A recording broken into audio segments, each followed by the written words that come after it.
Bueno, aquí estamos. Vamos a dar el taller de introducción a la ingeniería inversa de binarios para el análisis de malware. Me presento antes de todo. Yo soy Enrique Larriba González. Fui en 2017 junto con el equipo español, campeón de Europa de ciberseguridad. Y ahora me dedico al desarrollo y a la investigación de tecnologías de ciberseguridad y a la formación de equipos en ciberseguridad y ciberinteligencia. A lo largo de este taller vamos a conocer por encima lo que es el análisis de malware. Nos dedicaremos también a tener muy claro la diferencia entre procesador y proceso. Vamos a comprender lo que es la compilación de binarios ejecutables y utilizaremos el depurador OLI-DBG para comprender el funcionamiento de determinados ejecutables. Estos ejercicios serán lo que en el mundo de competición llamamos crackmess e intentaremos resolver distintos ejemplos de ellos.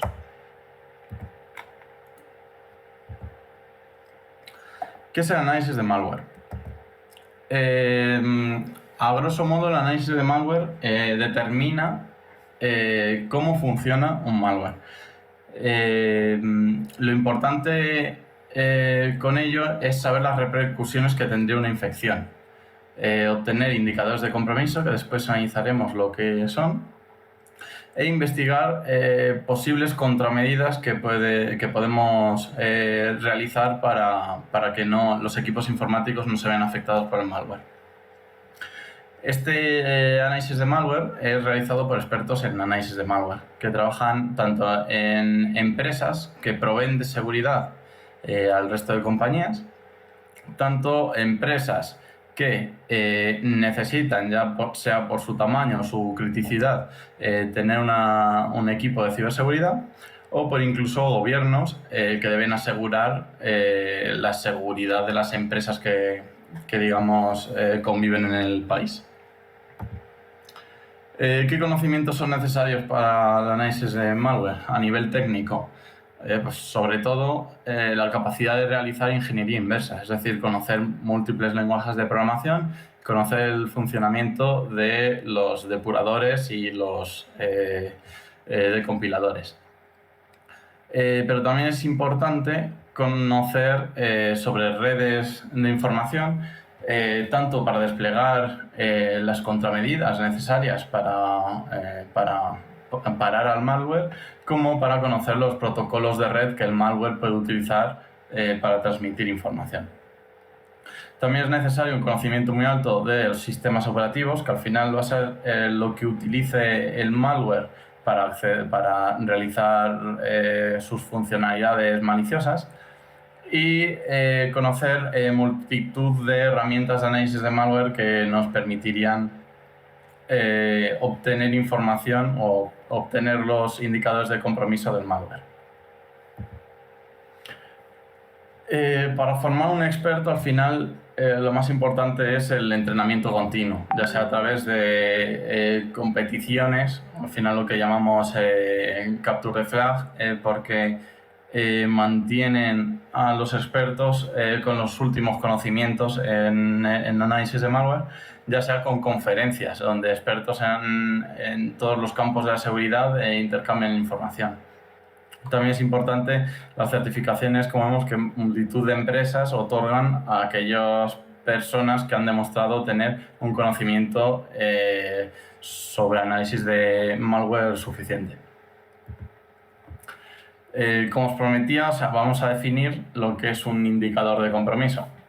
Al final, el indicador de compromiso es cualquier dato que una muestra de malware pueda producir, o que nosotros podamos observar en una muestra de malware, tanto en ejecución como parado, que permita la identificación de la muestra. Es decir, que permita saber que una máquina ha sido infectada, o sea, que está infectada actualmente, y que nos permita aislar esa máquina del resto de la red. en caso de que sea una red con múltiples sistemas de información y no queramos que el malware pueda contaminar otros equipos. Tipos de indicadores de compromiso, pues realmente todos los que queramos. O sea, puede haber indicadores de compromiso de red, que pueden ser las URLs, IPs, dominios que existan dentro del malware, o las conexiones abiertas que un proceso en ejecución pueda estar realizando.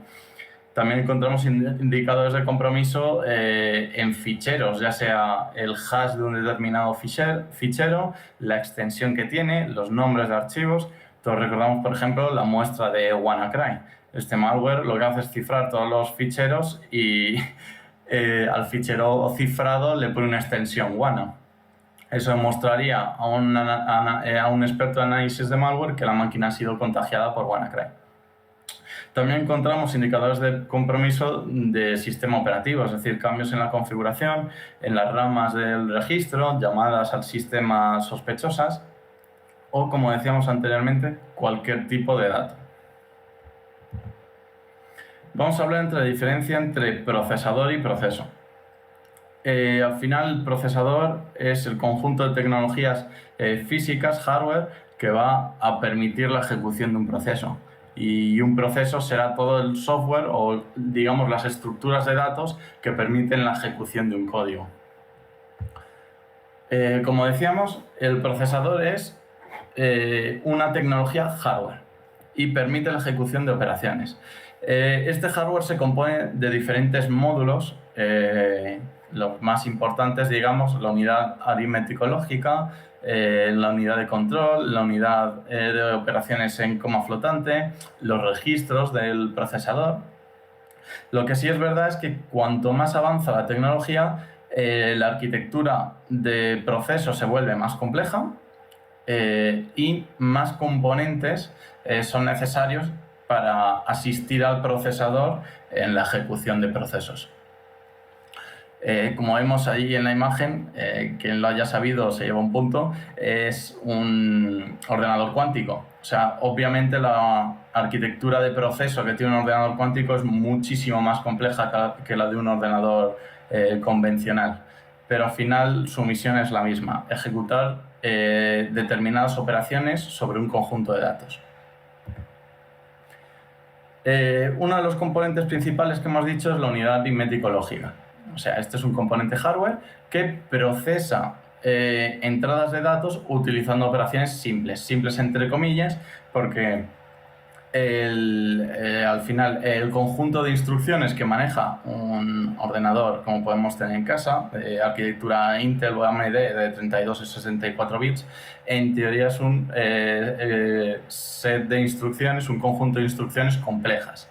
Es decir, posee funciones sobre esos datos más complejas que otras arquitecturas.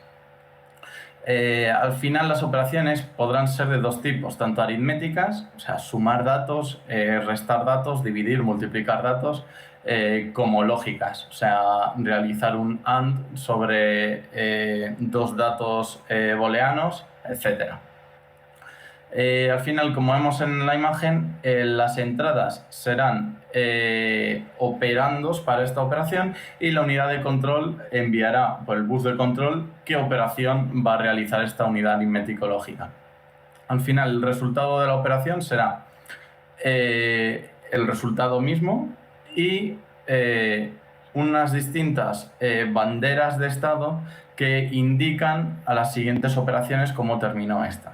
Es decir, si el resultado fue 0, por ejemplo, si conlleva un acarreo porque la multiplicación no cabía inicialmente en los registros de destino. Algo que sí hay que tener en cuenta es que en la arquitectura tradicional x86 y las derivadas no se puede realizar una operación con los dos operandos en memoria. O sea, al menos uno de los operandos tiene que estar en los registros del procesador. Estos registros de los que hablamos son, digamos, la unidad de almacenamiento más rápida y más cercana al procesador. Tienen el tamaño de, digamos, la palabra del procesador, es decir, en sistemas de 86 bits tiene un tamaño de 32 bits y en sistemas de 64 bits. pero se puede acceder a ellos utilizando distintos tamaños, es decir, podemos acceder a ellos por mitades. En vez de acceder a los 64 bits, podemos escribir solo una parte de los bits. Y como decimos, son tanto origen como destino de las operaciones que realiza el procesador. También encontramos encontramos distintos tipos de registros. Están los registros de propósito general, pero también existen los registros de segmento que indican dónde comienzan distintas zonas de memoria de cada proceso. Los registros bandera, que son los que establecen o almacenan el resultado el estado del resultado de una operación. Y el contador de programa o el instruction pointer, que es el registro que guarda la siguiente instrucción que va a ser ejecutada. Al final, la primera capa de abstracción, y ya nos estamos metiendo un poco lo que es en materia de ingeniería inversa, la primera capa de abstracción sobre las operaciones que realiza la máquina, lo que sería el código máquina, es el lenguaje ensamblador, que son al final simplemente unas traducciones de esas operaciones que realiza el procesador a un lenguaje más cercano al humano. Es decir, en vez de existir un conjunto de bytes que indica al procesador que debe mover un dato, se escribe la operación move, del inglés mover, y el dato será movido. Como digamos, solo realiza una traducción entre el lenguaje que interpreta la máquina, que al final son bytes, al lenguaje que un humano entendería. Y permite escribir programas al mínimo nivel de abstracción. Una cosa interesante de estos programas será que están, fijados o solo pueden ser ejecutados en la arquitectura para la que fueron creados. Es decir, un programa creado en la arquitectura x86 no puede ser ejecutado en un procesador ARM de un dispositivo móvil.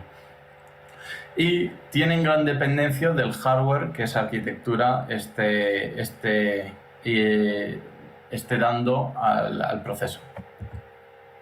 Como vemos aquí, el código máquina está compuesto al final por bytes. Aquí está representado en hexadecimal, pero nos imaginamos que son bits individuales que serán interpretados por el procesador.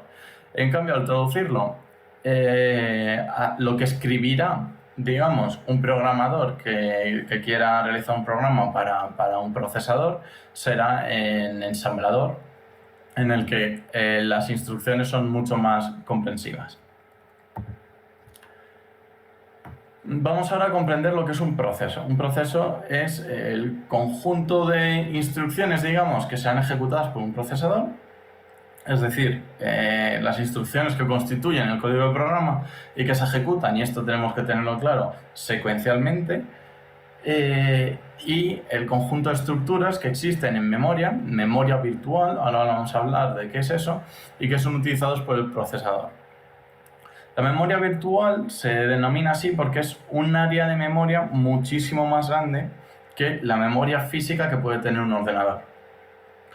Está cacheada múltiples veces para que pueda el procesador acceder a datos con mayor velocidad, y necesita la ayuda de uno de los componentes que hablábamos, que cuando la arquitectura de procesos es más compleja necesitan asistir al procesador, que es la Memory Management Unit, que permite traducir estas direcciones de memoria virtual, que como hablamos es mucho más grande que la memoria física, a direcciones de memoria física que necesitan ser traducidas por el sistema operativo. Aquí vemos una pequeña representación de cómo se haría ese proceso en el que un proceso, es decir, un programa en ejecución, accede a posiciones de una memoria virtual mucho más grande, pero digamos que esas posiciones no son reales. Deben ser traducidas a posiciones en memoria física que pueden estar en diferentes, pueden no ser secuenciales. Es decir, puede ser que la página 0 de memoria virtual y la página 1 de memoria virtual no se encuentren una al lado de otra en la memoria física. Junto con esta traducción existe digamos, el concepto de cacheado. Es decir, la CPU accede a páginas de memoria que existen en una caché, que digamos es una memoria mucho más rápida y cercana al procesador. Pero esta memoria caché utilizará datos de otra memoria que también ha sido cacheada y a su vez de otra memoria que habrá sido cacheada. Es decir, las direcciones de memoria virtual van cacheando lo que son las páginas reales de memoria física para ganar velocidad. Instrucciones de control de proceso. Como decíamos anteriormente, el código de un proceso, es decir, las instrucciones que está ejecutando el procesador, son secuenciales. Y estas instrucciones vienen determinadas por la dirección de memoria que indique el instruction pointer, o el contador de programa, como queramos definirlo. De esta forma, digamos que si el contador de programa o el instruction pointer indica una dirección no secuencial, es decir, que la siguiente dirección a ser ejecutada no es la siguiente en memoria, el programa saltará. Esto es lo que nosotros llamamos operaciones jump. Al realizar un jump, el programa salta y empieza a ejecutar código en una posición diferente. Esto rompe con esa secuencialidad y permite hacer bucles, permite hacer funciones, permite hacer incluso condiciones. Al final tendremos diferentes instrucciones, unas que denominamos de salto condicional, es decir, saltar si dos datos no son iguales, saltar si un dato es mayor que otro, saltar si un dato es menor o igual que otro. Esto añade la capacidad de realizar condiciones sobre el programa. O saltar digamos, sí o sí. Es decir, realiza un jump a otra posición de memoria, realiza una llamada a una función, vuelve de la llamada a una función. Después hablaremos de las funciones más detenidamente. Las direcciones de memoria. Como decíamos anteriormente, hay registros, que son los registros de segmento, que dividen la memoria de un programa en diferentes secciones. Cada sección almacena un tipo de datos y deben ser conocidas al final por un experto en ingeniería inversa para que pueda comprender dónde un proceso está guardando cada información. Como decíamos, cada una de estas secciones tiene una funcionalidad definida. Por ejemplo, las 4 secciones básicas son texto, data, el montículo o heap llamado en inglés, o la pila o el stack. Estas secciones tienen la funcionalidad, la de texto, de guardar el código del programa. La de datos, de guardar las variables inicializadas estáticamente, es decir, las variables que desde el comienzo del programa tienen un valor conocido. El área de heap, digamos, se crea dinámicamente, es decir, puede crecer de tamaño, porque en ella se guardan todos los espacios de memoria reservados dinámicamente por el programa. Es decir, el programa tiene la capacidad, el proceso tiene la capacidad de solicitar al sistema operativo que le dé un espacio de memoria de un determinado tamaño.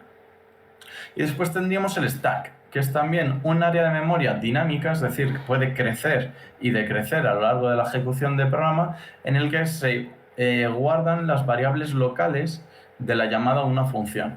Después hablaremos de esto, pero es decir, cuando el código de programa, es decir, nuestro proceso en ejecución, llama a una nueva función, reservará un espacio de memoria en el stack que pueda utilizar para lo que su funcionalidad requiera. Estas dos secciones, que son el stack y el heap, digamos que crecen una frente a la otra. Como son dinámicas y necesitan reservar memoria, no podrían crecer las dos en la misma dirección.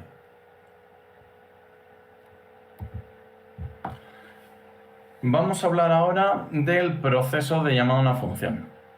Recordamos que había una instrucción que el procesador utilizaba para llamar a funciones, que era la instrucción call y la instrucción read. Al final, la instrucción call se va a utilizar cuando se requiera reservar ese espacio en el stack para llamar a una nueva función. No solo se tiene que reservar el espacio en el stack, sino que también se tiene que modificar las estructuras de memoria de la forma correcta para que el programa sea capaz después de volver al punto anterior donde estaba. Es decir, si nos encontramos en la página de memoria 4 ejecutando un programa y de repente queremos llamar a una función que esté en la página de memoria 3, la anterior posición del programa debe ser almacenada. Ahora veremos un ejemplo muy claro. Lo que sí quiero que quede claro es que el segmento de la pila guardará las variables locales que se producen en cada función. Es decir, estas variables locales creadas después de la llamada a la función, y después cuando la función se termine, digamos, estas variables locales serán eliminadas. Al final, el segmento de pila va a crecer en la dirección contraria a la memoria, es decir, desde la posición más alta a la posición más baja. Y como vemos en esta pequeña representación, tenemos una función factorial. Nosotros, si queremos hacer el factorial de 3, llamaremos a la función factorial y en esa función factorial se creará la variable local 3 y se volverá a llamar a la función factorial con el número 2. En esta función factorial con el número 2 se creará la variable local 2 en el espacio de memoria de esta llamada y se llamará la función factorial 1. Como vemos, cada llamada a la misma función ha creado diferentes espacios de memoria. En cada uno encontramos una variable local que guarda un resultado parcial. Después, cuando hacemos read de la función, las variables locales son eliminadas, pero en este caso la función hará 2 por 1, 2, return, y ya encontramos 3 por 2. Hará 3 por 2, 6, y hará un return para eliminar la variable local anterior. En este momento ya habrán desaparecido los espacios de memoria reservados para las llamadas recursivas y solo tendremos el espacio de memoria de la primera llamada que se realizó, que al hacer read morirá y devolverá el resultado a, digamos, el punto en el que se estaba ejecutando la función correctamente, antiguamente. Es un poco complicado de explicar, pero después en código es fácil de ver y fácil de quedarse con cómo es el funcionamiento de estas llamadas. Al final, estos, digamos, espacios que se almacenan en el stack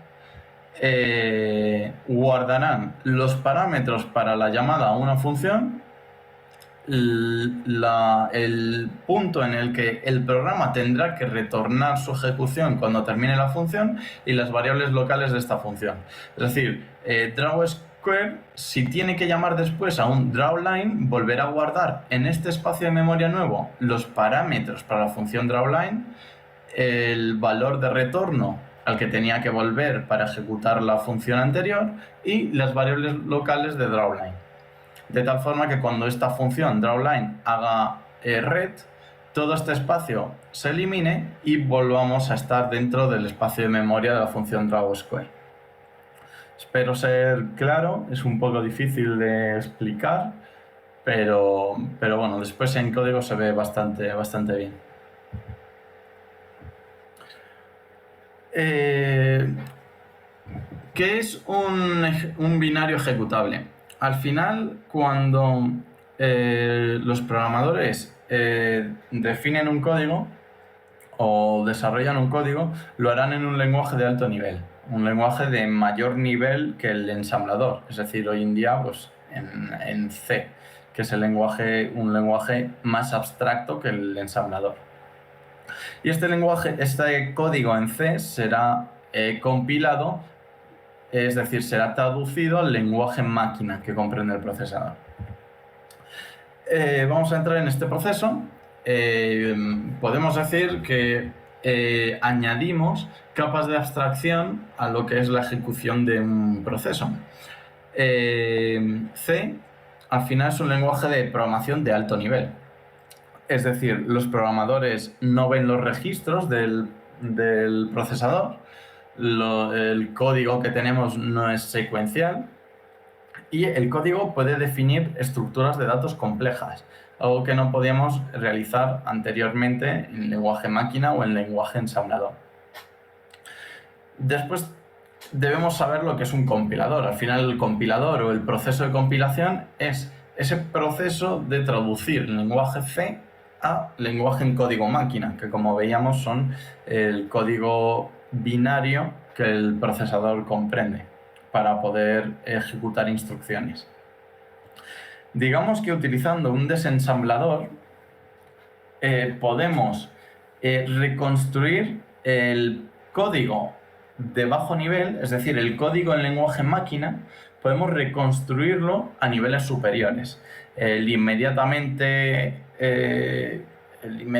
siguiente sería el lenguaje ensamblador, que es, como habíamos explicado, una traducción directa del lenguaje máquina a un lenguaje, digamos, humano.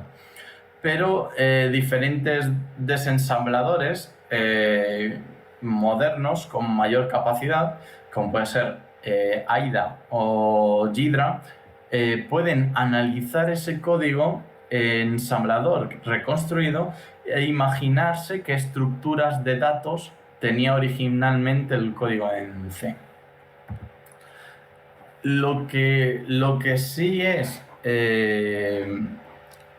está claro es que después de haber compilado un código en C, es decir, que el código en C se traduzca al código máquina, digamos que perdemos muchísima información.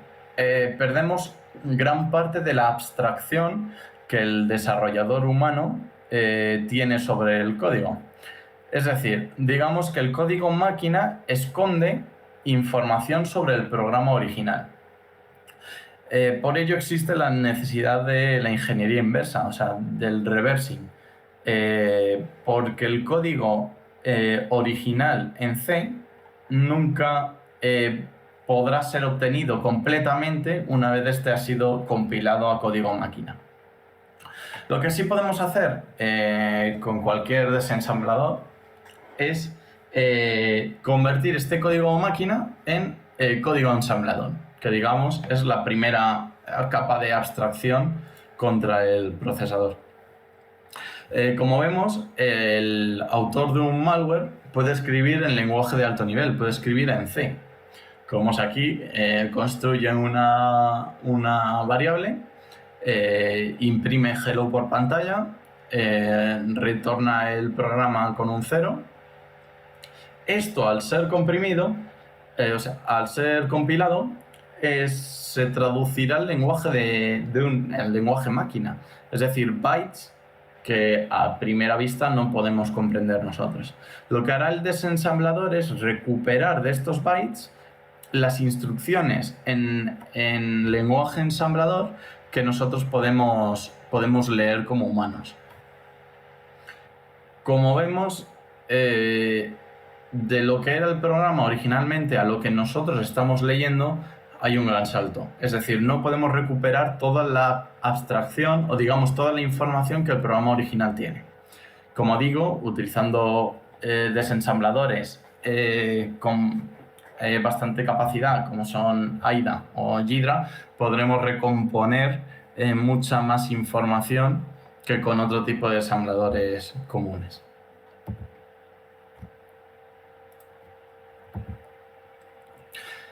¿Qué es el enlazado? El enlazado de binarios, digamos, resuelve un problema que existe a la hora de construir un programa. Es que cuando construimos un programa complejo, es decir, un programa con miles de líneas de código, ya sea en C, en ensamblador, en lenguajes interpretados de alto nivel como Python, en Ruby, etc., ese código, contiene multitud de módulos. O sea, multitud de ficheros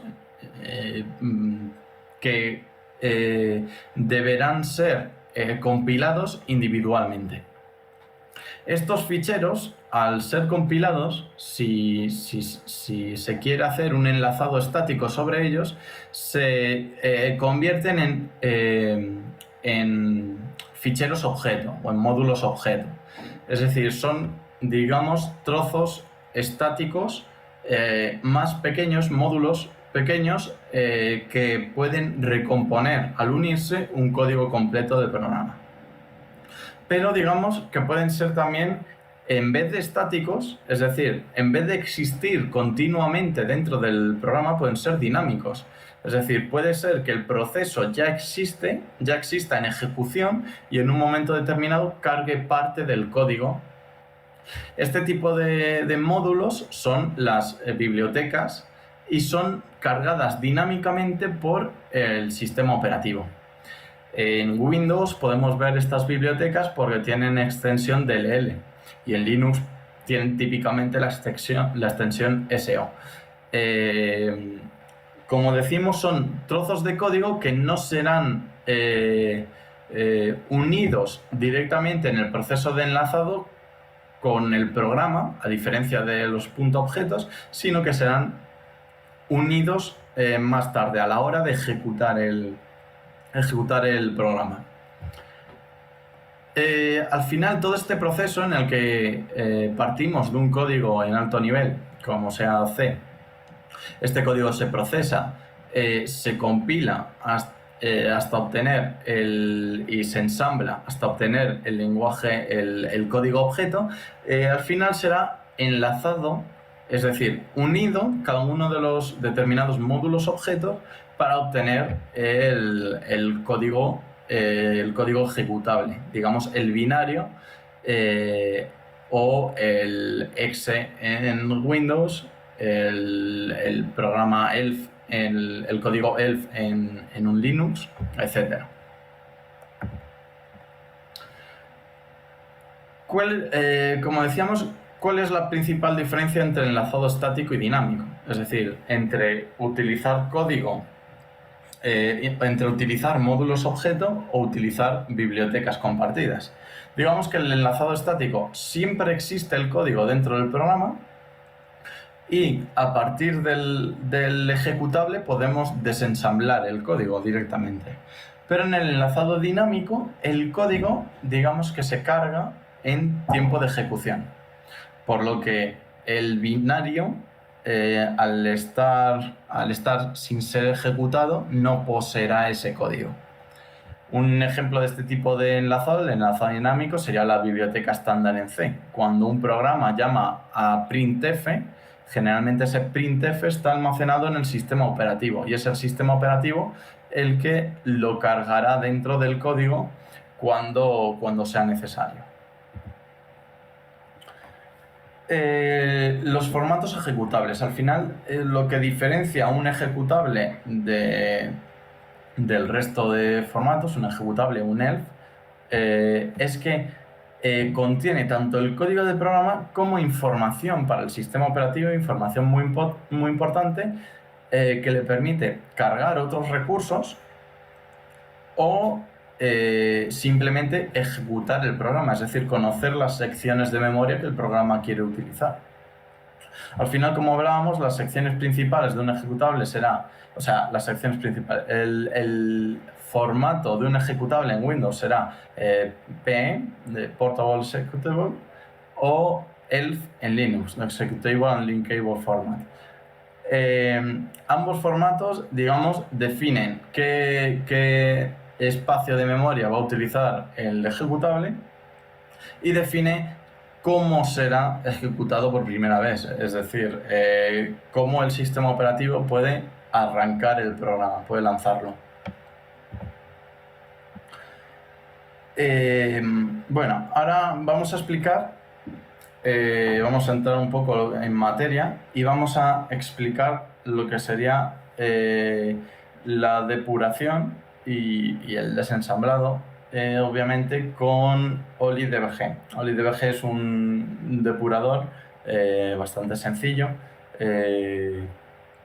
que nos permite acceder, o sea, desensamblar el código y acceder al código de un programa en formato ensamblador y establecer puntos de interrupción o puntos de ruptura para poder conocer el estado de la memoria del proceso mientras es ejecutado.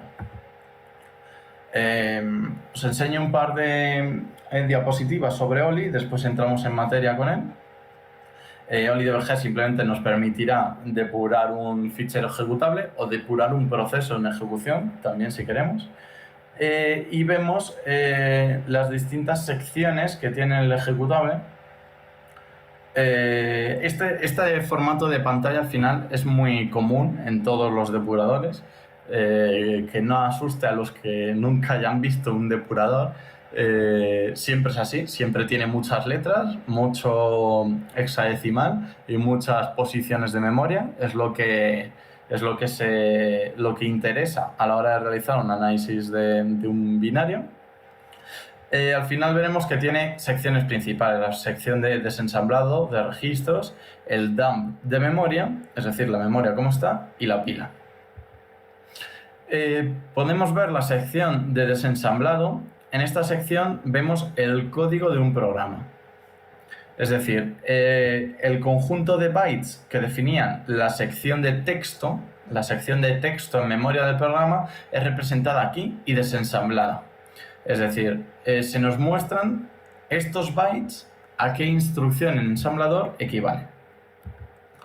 Después, la sección de registros nos muestra el estado en memoria, actualmente el estado para el procesador de estos registros, tanto los registros de propósito general como los registros de sección o las banderas que digamos, puede establecer la salida de la ejecución de una instrucción. Después tenemos, como decíamos, abajo a la derecha, el stack, es decir, la pila.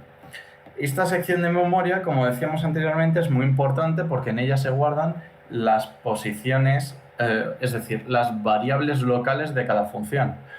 Pero no solo las variables locales, también los argumentos que se están introduciendo en una función. Es decir, si se llama a una posición de memoria diciendo súmame 1 más 1, digamos que el 1, los dos operandos 1 y 1 que se han pasado a la nueva función estarán almacenados en este stack.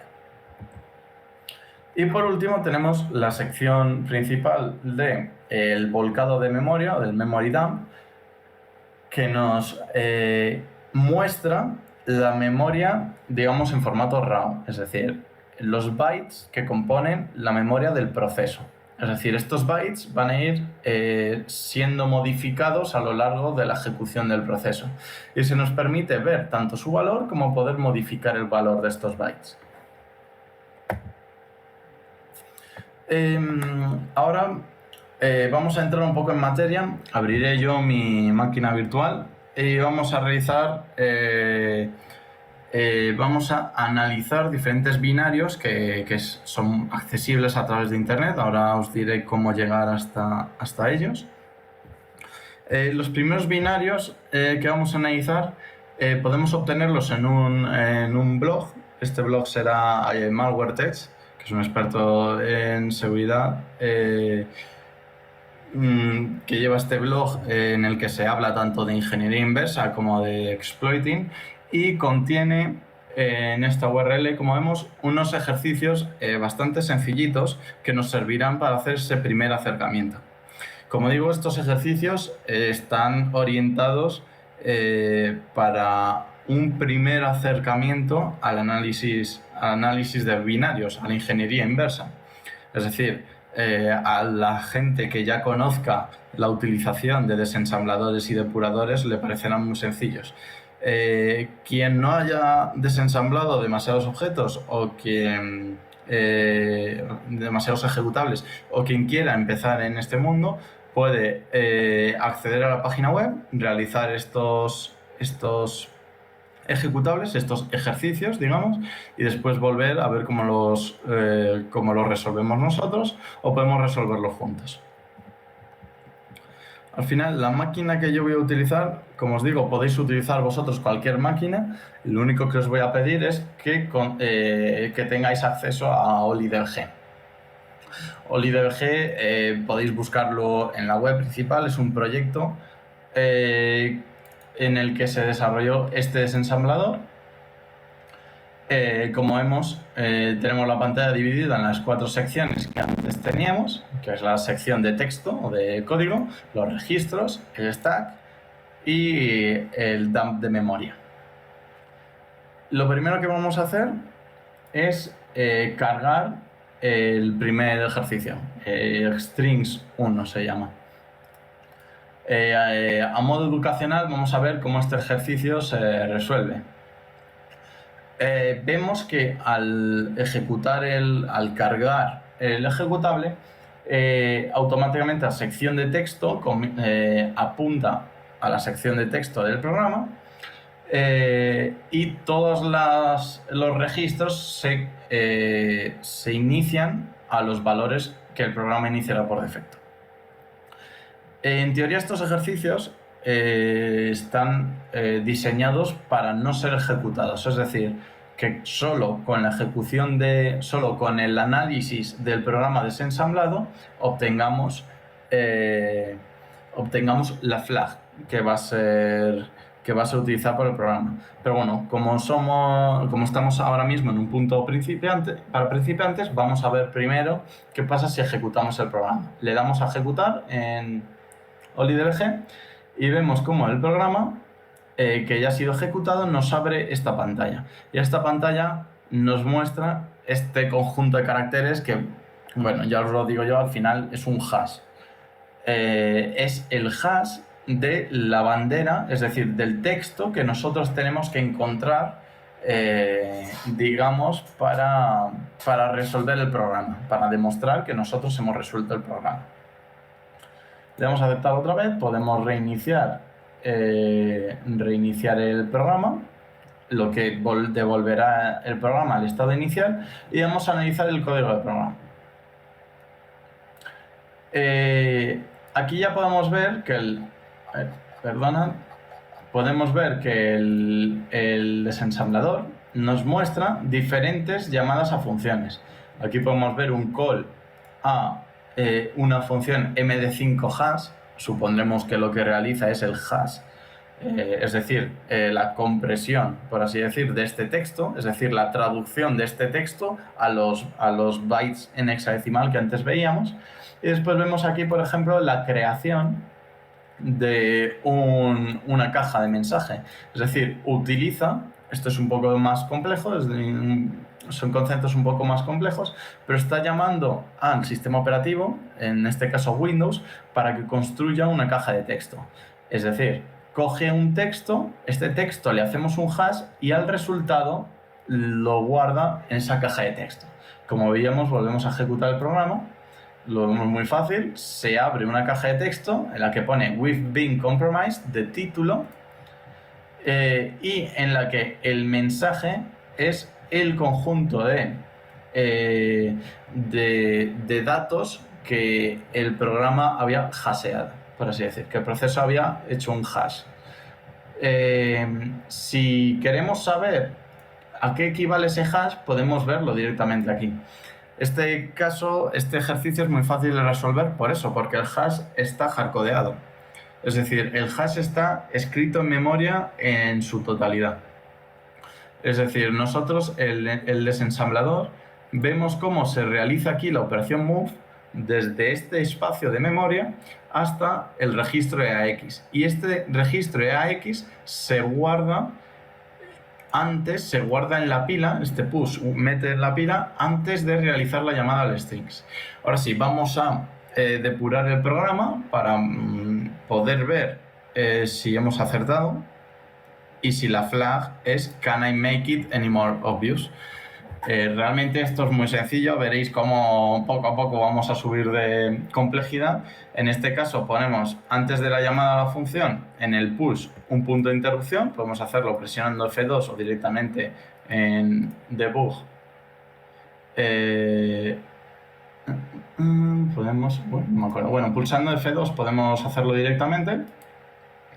Aquí directamente en breakpoint toggle para poder ponerlo. Podemos darle a ejecutar el programa y vemos cómo llegamos justo antes en el punto de interrupción. Aquí el EAX, como se había realizado este move, EAX apunta a esta dirección de memoria. Esta dirección de memoria contiene el texto flag, la flag que al final va a ser hasheada. Entonces, al realizar un push, esta flag se introduce dentro de el stack, se guarda aquí. Vemos como ahora el stack contiene la flag en primera posición y después se llama a la función call para que realice el MD5. Si damos clic en este primer botón, entraremos dentro de la función. Nosotros no queremos entrar dentro, simplemente saltar a la siguiente para ver lo que devuelve. Es decir, esa función ejecutará lo que quiera y en la siguiente instrucción veremos lo que ha devuelto. Al estar en esta posición ya vemos lo que devuelve la función. El retorno de una función se guarda tradicionalmente en los programas compilados en C en el registro EAX. Es decir, este registro EAX apuntará a el resultado de haber llamado a esa función. En este caso, como la función es hashmd5, el registro EAX contiene la dirección en la que se encuentra el md5 del texto anterior. Después, como hemos dicho, se guardarán en el stack los distintos parámetros que serán requeridos para que el sistema operativo construya esa caja de mensaje. Y después, al llamar al call, el sistema operativo nos mostrará directamente la caja de mensaje. Es como si la cerramos directamente, ejecutamos la siguiente instrucción y ya hacemos el exit process, es decir, la eliminación o digamos el cierre completo del programa. Bastante fácil, ¿verdad? Así que vamos a subir un poco de nivel. Como decíamos, esta es el primer acercamiento a lo que es el desensamblado de un programa o la comprensión de un programa. Así que vamos a subir un poquito de nivel. Cargamos el strings2. Este strings2 vemos como en un inicio el código ejecutable del programa no nos muestra ningún string. No nos muestra en ningún momento esa flag que nosotros queríamos obtener. Lo que sí nos muestra es un montón de operaciones move bastante extrañas para nosotros que están moviendo información desde una posición a otra. Ahora veremos qué es lo que significa esto. Si avanzamos un poco por la función principal del programa, volvemos a ver aquí esta estructura similar al primer código que veíamos, que es realizar el hash de una variable que se ha guardado en el stack, a la que se le ha hecho push EAX, o sea, se ha introducido en el stack, y ese hash después utilizarlo a la hora de construir un mensaje. Perdón. Podemos ejecutar este código para ver si en realidad estamos en lo cierto, es decir, si en realidad el programa está guardando, es decir, construyendo esta flag, y la flag, una vez construida, está realizando un hash sobre ella y la está presentando con un mensaje.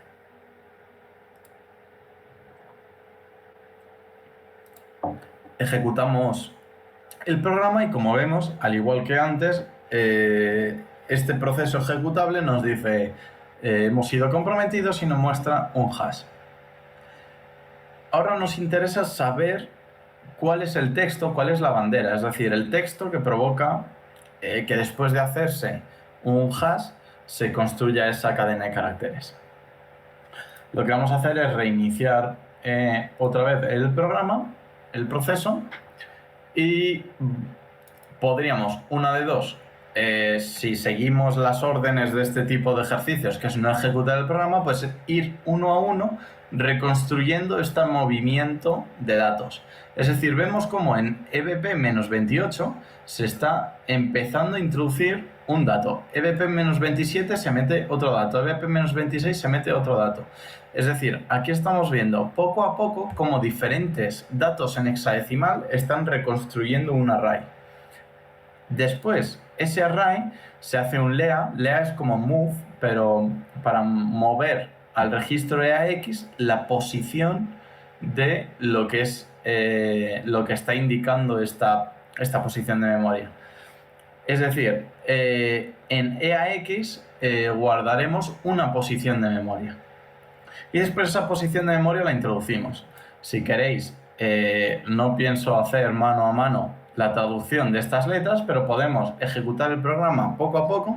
Es decir, podéis venir aquí y ejecutar con estos botones, el de siguiente o el de siguiente sin entrar a función, o directamente pulsando F8 vamos poco a poco, y podemos ir viendo como en EBP-28 se va construyendo esta digamos, cadena de caracteres. Nosotros podemos ir aquí, podemos clicar en el stack y decir go to EBP, ir al base pointer, o podemos decir appearance, no, era address relative to EBP, es decir, mostrar el stack relativo al EBP, es decir, a esta estructura de memoria. Como vemos, en el EBP se irán introduciendo estos datos. Podemos ir avanzando poco a poco y el EBP va a ir introduciendo cada uno de los datos. Ahora 7B, ahora 5.3, ahora 5.4. Es interesante, no os lo he contado porque ahora mismo no lo necesitamos, pero bueno, que veáis cómo la memoria está organizada en grupos de tamaño palabra de memoria. En este caso es de 32 bits.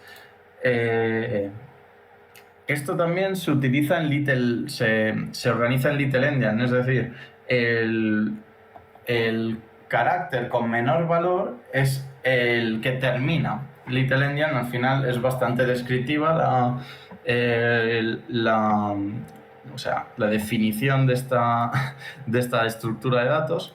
Al final lo que estamos diciendo es que el primer dato en realidad no es el más importante, sino que es al revés. Esto al final el procesador irá cogiendo los datos de 4 en 4 y obtendrá y realiza la traducción, es decir, da la vuelta a los datos para obtenerlos correctamente. A nosotros nos importa poco en este momento, lo único que queremos es ir ejecutando el programa para ver cómo este EBP se está llenando con los diferentes datos que el programa nos indica. Si ejecutamos hasta esta instrucción, vemos cómo está realizando la instrucción lea sobre la posición de EBP-28, es decir, lo que quiere hacer es obtener esta posición. Y vemos cómo en EAX, que es uno de los operandos, ha guardado esta posición de memoria. Esta posición, que al final es esta de aquí, nos está mostrando flag stack strings are best strings. Es decir, podemos ver cómo este programa, aunque parezca que ya no estaba hardcodeado el texto, en realidad sí estaba hardcodeado. Lo que pasa es que no estaba construido todavía en memoria, sino que en memoria estaba hardcodeado cada carácter individual. Al hacer el push de EAX, este dato se meterá en memoria y ya se llamará a la función hash con el dato como argumento. Es decir, se realizará el hash de la flag. Cuando ya se ha realizado el hash de la flag, es decir, a la salida de esta función, vemos como en el EAX, que como recordamos es el registro estándar para devolver resultados, se nos muestra la dirección del HTML5 de la bandera. Y como vemos al final, se ejecutará la ventanita que nos indica hemos sido comprometidos y el hash de la bandera. Como vemos, es un ejercicio fácil de resolver, pero es el siguiente nivel, digamos, a que esté hardcodeado la cadena de caracteres dentro del programa. Si queréis, vamos a avanzar un poco y vamos a cargar el ejecutable strings3, es decir, el tercer ejecutable de MalwareTech. Como decimos, estos son ejecutables sencillos, es decir, son ejercicios para principiantes. Nosotros lo único que queremos es quedarnos en general con cómo es la utilización de estos depuradores, todos se parecen realmente, y cómo son las estructuras que utiliza un programa en ensamblador. Vemos que esta vez la función nos muestra este programa desensamblado. Este programa desensamblado es un poco diferente a lo que estábamos viendo antes. Podemos identificar una sección en la que se está copiando datos, se está haciendo un set de memoria de datos de un lugar a otro. Y vemos cómo aquí se llama una función bastante curiosa, que es kernel32 find resource. Find resource A lo que hace es pedirle al sistema operativo que acceda a los recursos del ejecutable. Como vemos aquí, también está haciendo una llamada a una función loadString y después está haciendo el MD5 de este string. Con un poco de experiencia podríamos saber, bueno, lo primero que debemos hacer es interesarnos por qué realiza cada una de estas funciones. Yo os lo puedo explicar ahora. Directamente lo que hacen es pedirle al sistema operativo que carguen los recursos del ejecutable. Los recursos del ejecutable, como decíamos anteriormente, son conjuntos de datos a los que necesita tener acceso el ejecutable. Ya pueden ser imágenes, textos. ¿Cómo podemos acceder a ellos? En este primer caso, lo que podemos hacer es utilizar una herramienta que es Resource Hacker. Nosotros ya lo tenemos, creo, instalado. ¿Sí? Es una herramienta, podéis descargarla hasta internet, open source.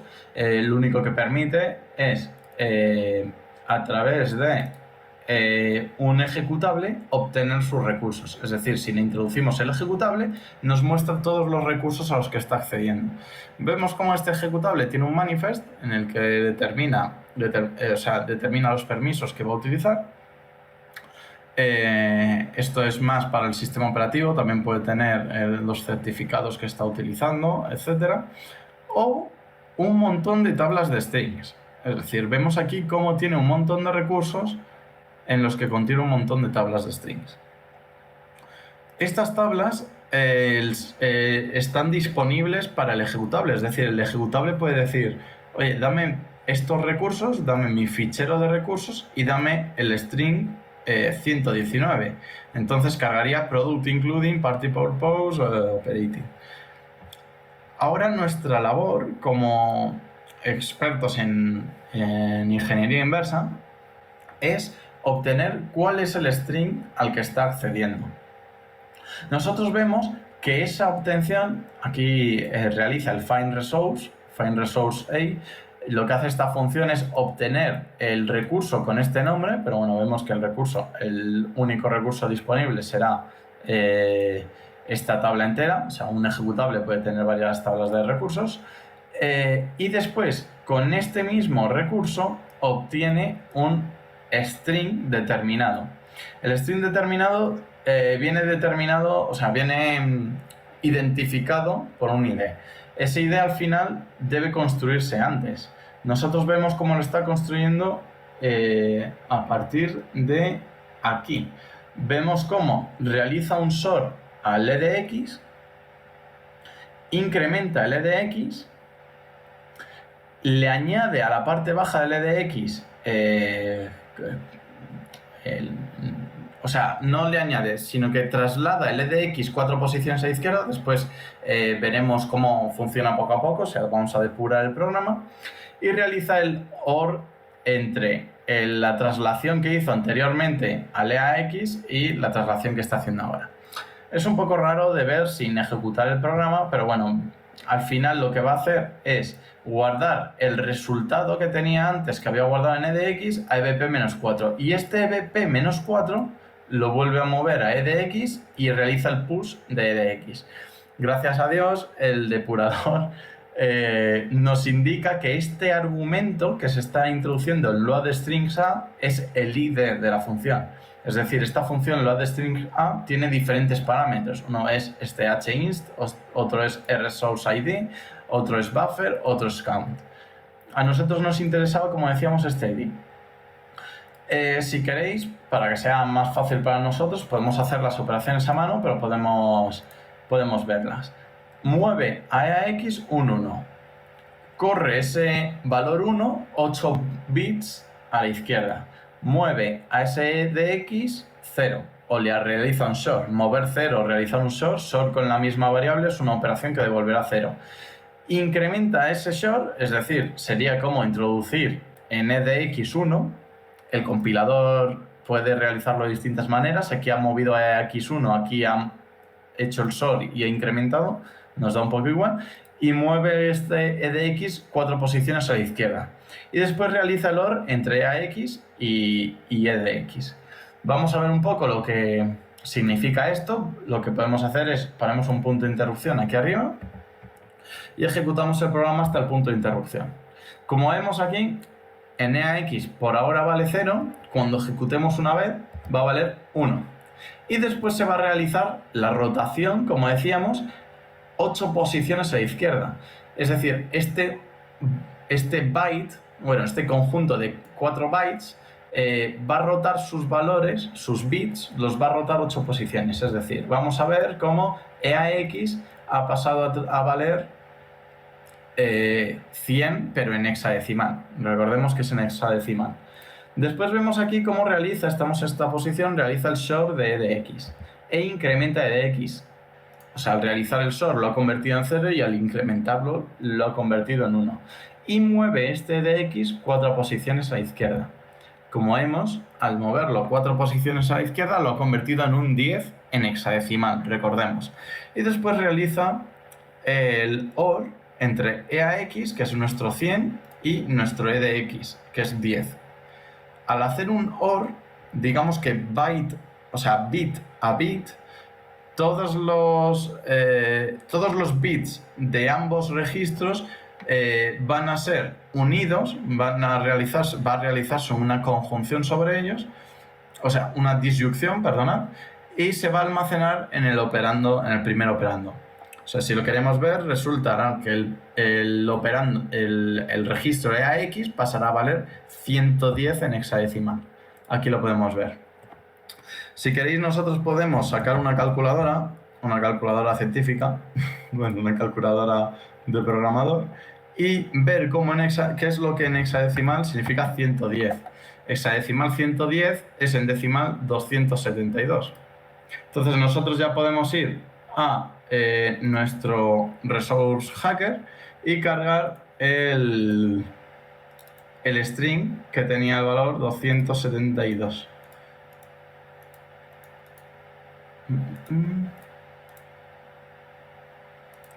Este string en la posición 272 es flag resources are popular for malware.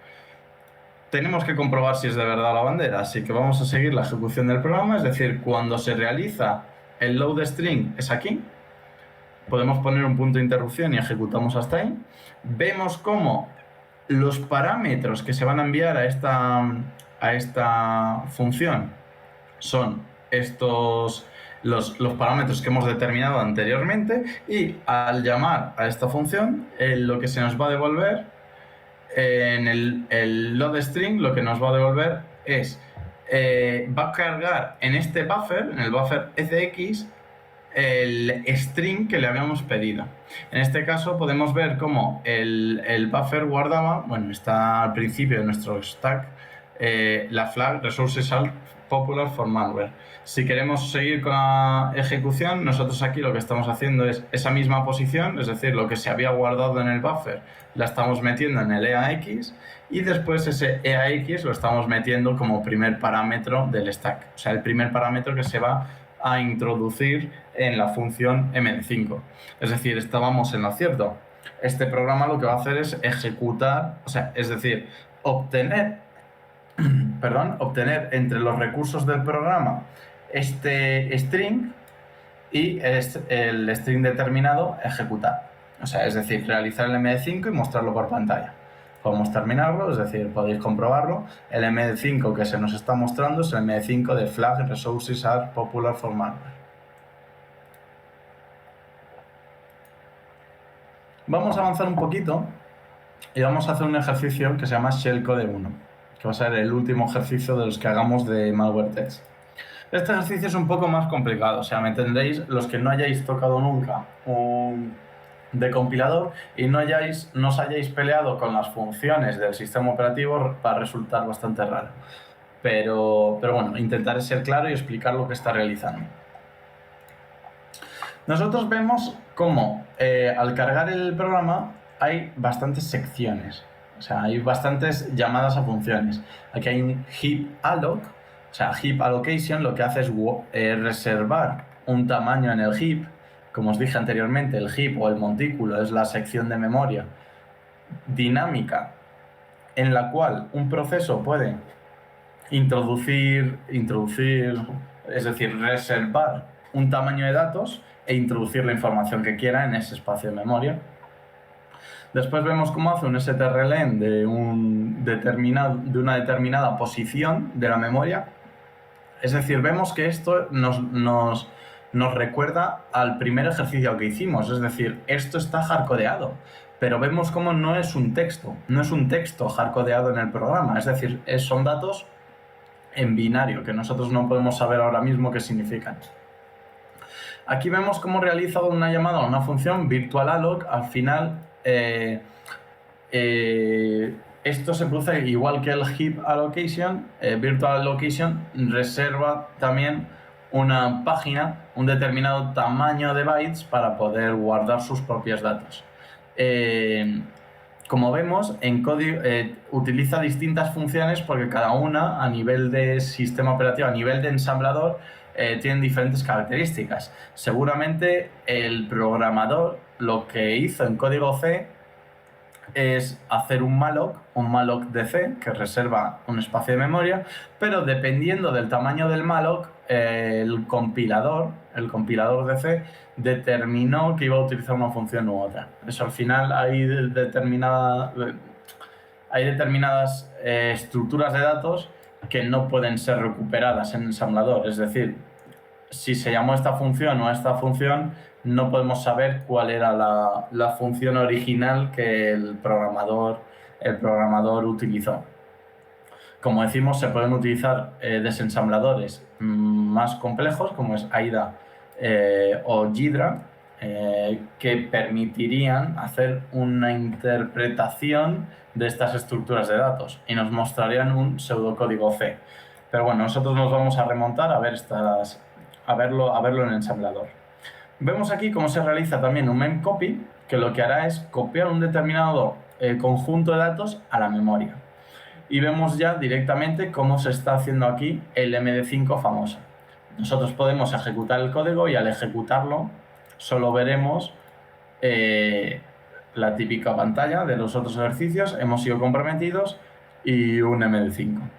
No podemos hacer nada, pero lo que vamos a hacer es comprender por encima qué es lo que hace este programa para después depurarlo y ver exactamente qué es lo que se está ejecutando.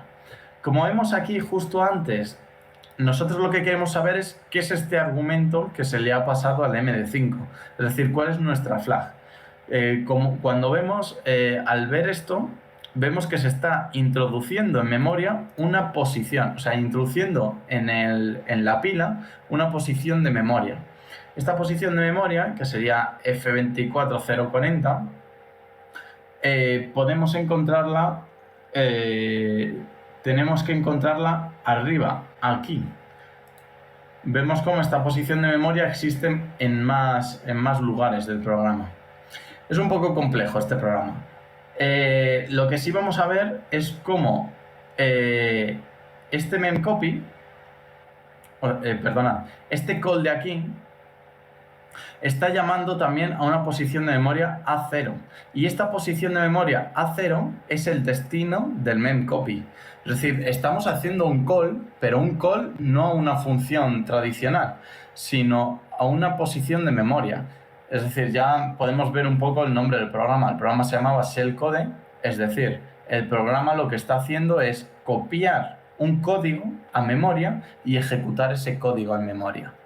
Ya vemos cómo es un poco, estamos entrando en un tipo de ingeniería inversa un poco más compleja. Es decir, no estamos ejecutando código que estaba inicialmente lo que diríamos en el espacio del código, sino que estamos ejecutando código que anteriormente eran datos del programa. Como vemos, este call está llamando al código, pero ¿qué estará introduciendo como argumento para este código, por así decir? Vemos como lo único que tenemos como llamada al código es estas llamadas a SI. Lo que está realizando al final el programa es que dentro de este primer heap alloc está guardando argumentos que serán pasados después, es decir, en esta posición de memoria, aquí en esta 40, está guardando un argumento, como recordamos, el 040 es la posición que está enviándose al M5, pues está guardando un texto y después está llamando a lo que se copió después del memcopy, que presuponemos que es lo que se había reservado en este virtual alloc, para ejecutar una función sobre ese código. Lo sé, es un poco complejo, pero vamos a ir poco a poco analizando lo que ocurre con el programa. Lo primero que vamos a hacer es ejecutar el programa aquí, hasta este heap alloc. Como hemos dicho, podemos poner un punto de interrupción y podemos ejecutar el programa. Aquí en el heap alloc estamos viendo cómo esta función nos ha devuelto un espacio de memoria en el que podemos realizar operaciones sobre él. Y este espacio de memoria se va a guardar en el EBP-4. Sobre esta posición podemos ver cómo este virtual alloc realiza otra reserva de memoria. Podemos venir aquí, poner otro punto de interrupción y vemos cómo otra vez se ha vuelto a guardar una posición de memoria, digamos, que el programa va a utilizar para la ejecución de código. Lo que nosotros vamos a considerar importante es este push edx de aquí, que lo que va a hacer es, digamos, las posiciones de memoria que se utilizaban anteriormente, guardarlas, introducirlas como operando para esta función memcopy. Es decir, memcopy lo que va a querer hacer es, desde una posición anterior, el origen, que es esta posición hardcodeada, digamos, copiar todo el contenido al destino, que es este edx, que era la posición que este virtual alloc ha reservado. Hasta ahí no hay ningún problema, es decir, todo lo que hay en la posición 068 del código de programa se va a introducir en la posición F000, que es la que ha reservado el virtual alloc. ¿Lo entendemos? Es difícil de comprender, pero tiene sentido.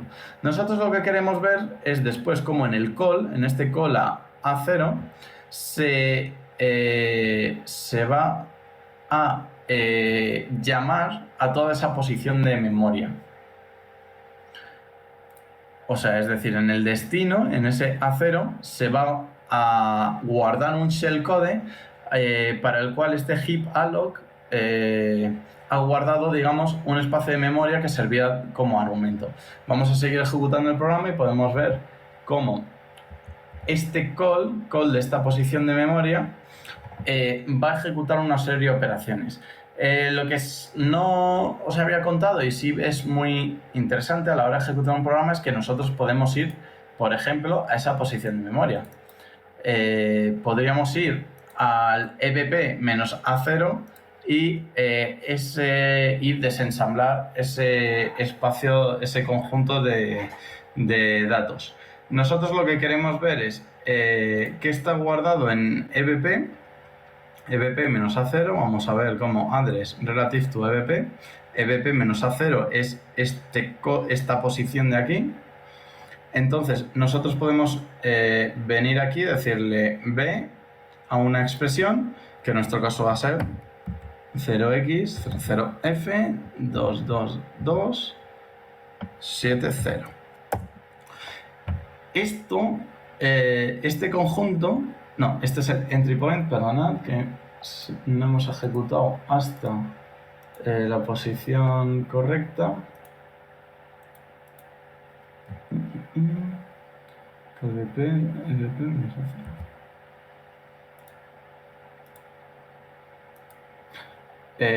Bueno, no os lo puedo enseñar porque lo he ejecutado, pero bueno, vemos como al terminar la llamada de esta función, el código de programa que existía anteriormente ha sido modificado. Es decir, el argumento que nosotros teníamos para ese shellcode se ha modificado con el valor de la flag. Podemos reiniciar el programa.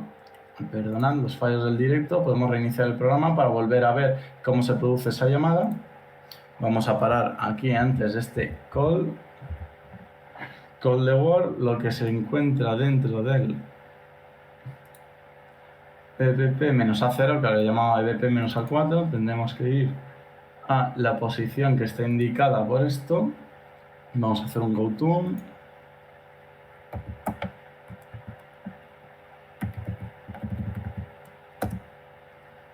Y vemos aquí como hay una serie de operaciones que se realizan. Es decir, que el programa ejecuta para modificar el conjunto de datos anteriormente que estaban creados anteriormente. Es decir, vemos como aquí encontramos el SI, que era un registro que antes estaba utilizando el programa para meter el argumento. Y este SI se está ejecutando un loop sobre él que modifica los datos. Al final lo que vemos es que el programa está introduciendo por dos lados un argumento y un argumento en SI, que es decir, un conjunto de bytes, y está modificando ese conjunto de bytes de acuerdo a otro texto que existía dentro del programa. Al final, para nosotros lo que queremos ver es que al terminar la función, el conjunto de bytes original ha sido modificado. Es decir, se ha modificado con la flag del programa. Aquí ya vemos un ejemplo de malware, o de ejercicio de ingeniería inversa en el cual no existe ningún texto hardcodeado. Es decir, todos los textos existían en el programa, pero estaban cifrados u ofuscados de tal forma que solo el programa en tiempo de ejecución es capaz de redescubrir qué texto era. Como vemos, este ejercicio es más complejo, exige que sepamos más qué hacen todas estas variables y cómo se maneja la memoria del programa, pero bueno, con tiempo y con paciencia se puede sacar el resultado. Con esto terminamos los ejercicios de malware test. Pero podemos comenzar a realizar otros ejercicios. Hemos visto cómo en el primero la flag estaba hardcodeada, en el segundo la flag estaba hardcodeada carácter a carácter, pero bueno, todavía estaba hardcodeada, y en el tercero la flag estaba entre los recursos. En el siguiente ejercicio la flag estaba cifrada dentro del propio código del programa y existía un shellcode. Nosotros, al llamar al shellcode con el argumento, hemos redescubierto cuál era el origen de esa flag, cuál era el verdadero texto que la contenía. Ahora vamos a hacer un par de crackmes. Los crackmes son ejercicios en los que se intenta obtener la contraseña que desbloquea un programa. O sea, podemos hacer distintos crackmes que existen. Hay una página en la que la comunidad Los expertos en ingeniería inversa suben sus propios ejercicios para que la gente pueda, los diferentes analistas de malware o expertos en ingeniería inversa puedan resolver y puedan entrenarse. Vamos a resolver estos ejercicios, podéis buscarlos en la página web, bastante sencillos, así que vamos a por ellos. El primero de ellos, el CrackMe 1, vamos a CrackMe 1, vamos a ejecutarlo y vamos a ver que en este caso ya no estamos hablando de programas sencillos, sino que ahora son sencillos de resolver, pero son programas con interfaz gráfica en los que tendremos que saber un poco secretos de la ingeniería inversa. El primero de ellos podemos ver cómo al ejecutarlo se crea una ventana y dice, por favor, mete el serial. Nosotros podemos, yo que sé, meter un serial concreto y nos va a decir que lo intentemos otra vez, que no es ese el serial que el programa está esperando que introduzcamos. Entonces, vamos a resolver estos ejercicios de distintas formas, a ver qué podemos hacer. Una de las formas que podemos hacer es intentar recomponer las estructuras que a nivel del sistema operativo construyen esta interfaz. ¿Cómo vamos a intentar recomponer esas estructuras? El momento en el que esas estructuras se están creando existirá aquí en este código, pero ahora en una primera instancia no lo conocemos. Nosotros queremos encontrar en qué parte del código se empieza a realizar la construcción del programa. Entonces, una cosa sencilla que podemos hacer es directamente darle al check y vemos que aquí, en este check, se está construyendo una ventana que dice sorry, ese no es el serial. Pero ¿qué ventana se construiría si el serial fuese bueno? Eso es lo que nosotros queremos saber. Entonces, este texto de ground serial key, nosotros lo que podemos ver en el depurador, en cualquier depurador, podemos abrir la ventana de memoria y podemos decirle en memoria que busque cualquier código que está diciendo, esperad que me acuerde, que dice ground serial key. Entonces, le vamos a decir que busque ground serial key.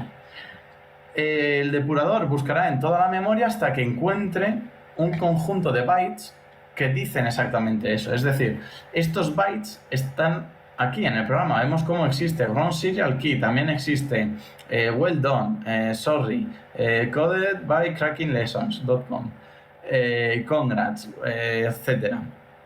Todos estos textos son accedidos por el programa, por la lógica del programa, para construir las diferentes ventanas del programa. Nosotros, como vamos a ejecutar la ventana mala, la ventana de no hemos conseguido el crack, le vamos a decir al decompilador que ponga un punto de interrupción cuando se ha accedido este dato.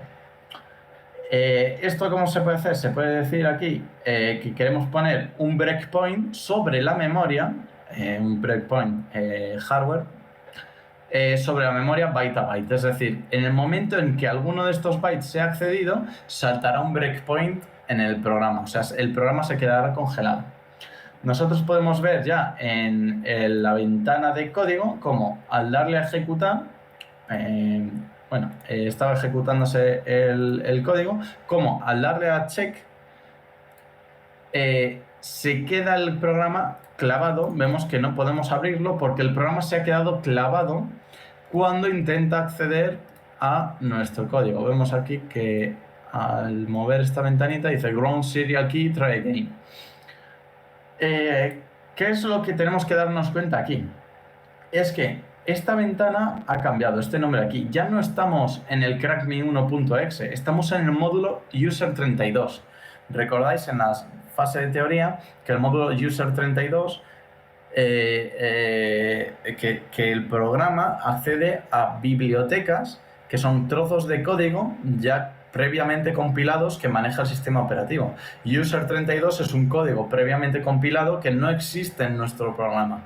¿Qué es lo que pasa? Que al no existir en nuestro programa, a nosotros no nos sirve de nada. Esto puede ser perfectamente las estructuras lógicas del programa que manejan la creación de la ventana de mal hecho, no has encontrado la clave. Lo que nosotros queremos es salir de este código, o sea, salir del user32 y volver al programa principal, para ver en qué momento el programa principal construía la ventana de no has encontrado la clave, por así decirlo.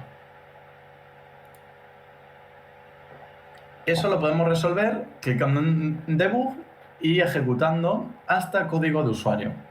Al darle clic aquí, vemos cómo el programa ejecuta hasta el código de usuario, vemos cómo no ha entrado en todavía el código de usuario, pero podemos darle a ejecutar hasta el salir de la función. Todavía seguimos fuera del código de usuario, espera, tenemos que ejecutar un poco más.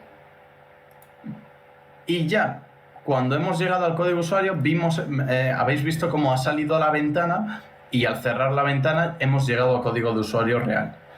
Es decir, el programa construye esta ventana, la ventana de serial incorrecto, y ejecuta la diferente lógica del sistema operativo para construir esa ventana hasta que tú cierres la ventana y ya continúa con el código de usuario. Es decir, estamos aquí en este punto y vemos como todo este código de aquí es el que construía la ventana de mensaje incorrecto. Pero vemos como antes de la ventana de mensaje incorrecto tenemos el código de la ventana de mensaje correcto. ¿Os acordáis cómo os dije que a través de las distintas instrucciones que podemos indicar al procesador, podemos convertir un programa secuencial en un programa con condiciones, por ejemplo, es decir, con ifs. En este caso la condición se produce aquí. Vemos cómo se comprueba la salida de esta variable test EAX y se hace un jump sin no cero. Esto al final lo que, si comprendéis un poco más a nivel de instrucciones, lo que realiza es, si esta condición anterior es cierta, ejecutaré el congrats, well done, pero si la condición no es cierta, ejecutaré el run serial, try again. Lo que nosotros podemos hacer es poner un breakpoint justo antes de la condición, ponemos el breakpoint. Lo que sí voy a hacer es antes eliminar el breakpoint de memoria.